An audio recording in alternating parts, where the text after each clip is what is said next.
আজকে মূলত আমরা স্টেট ফুড ডিমান্ড কমিটি থেকে দুইজন ক্যান্ডিডেট ডিক্লেয়ার করছি। এখন মিটিং হওয়ার পর পূর্ব ত্রিপুরায় কৃষ্ণমোহন জমাতিয়া এক্স এমডিসি, পশ্চিম ত্রিপুরায় বিশ্বকুমার দেববর্মা ডাকনাম উত্তম, ওনাকে আমরা প্রার্থী হিসাবে আজকে ঘোষণা করছি। এর জন্য সাংবাদিকদের বাইরের সাথে কিছু ডিক্লারেশন দিব বলে আমরা ইনভাইট করছি আপনাদেরকে।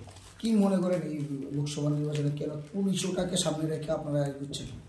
আমরা তো আমাদের মেন ডিমান্ড হলো স্টেট ফুড TTADC-কে বেস্ট করে। আগে থেকে আমিও IPFT জেনারেল সেক্রেটারি ছিলাম, 9 থেকে আমরা সেই দাবি আমি করে আসছিলাম NC দেববর্মার সাথে, কিন্তু উনি পাবলিককে ধোঁকা দেওয়ার ফলে আমি 2016 প্রতিবাদী হয়ে উঠেছিলাম।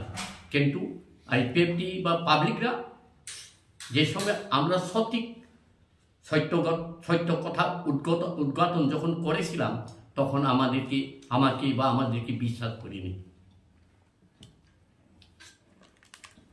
5 বছরে দেখেছি আমরা ওনারা কি করেছেন IPFT নামক দল।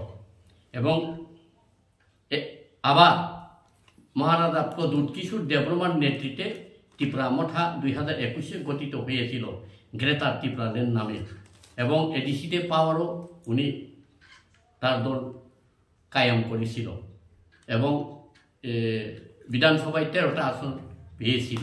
কিন্তু আজকে দেখলাম প্রদ্যুৎ বাবু মহারাজ উনি যখন বলেছিলেন we know compromise without greater Tripura land, এবং লাস্ট 1-5 বলেছিল, কিন্তু গেল 2 তারিখ মার্চ উনি কি করেছেন এটা ত্রিপুরাবাসী সবাই জানেন। গ্রেটার ত্রিপুরা ল্যান্ড নামে আমাদের জনজাতিদের প্রতারণা করেছেন উনি। ইহার প্রতিবাদে আমরা আমাদের বা ত্রিপুরাবাসীর কাছে 2 জন ক্যান্ডিডেট প্রার্থী দিয়েছি। এই যে সত্য যারা বলে তাদেরকে কেউ বিশ্বাস করে না। হয়তো মহাত্মা গান্ধী বলেছিলেন সত্য মেব জয়তে, কিন্তু সত্য সবসময় পদদলিত হয়। আজ অব্দি ওই যুগ যুগান্তর থেকে যারা সত্যবাদী তারা নিজের প্রাণ ত্যাগ করতে হয়। যেমন আব্রাহাম লিঙ্কন ত্যাগ করেছেন,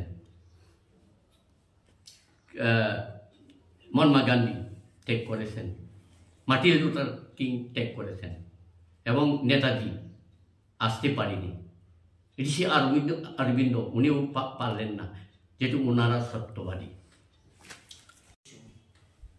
থানচাতে আমি প্রথম মহারাজাকে সমর্থন করেছিলাম, সত্য কথা যেটা বলি। ওনাকে দেখলাম উনি একাই দলের ডিসিশন নেওয়ার ফলে আমার মনোপুত হয়নি। কোনো সময় এমন সময় বাসন দেখেছিলাম আমি ত্রিপুরাকে দ্বিখণ্ডিত হতে দেব না, এবং ওনার প্রজ্ঞা কুমারী উনিও বলেছিলেন ত্রিপুরাকে দ্বিখণ্ডিত হতে দেব না। ইহার পরিপ্রেক্ষিতে আমি ওনার উপর টোটালি বিশ্বাস হারিয়ে গেছি।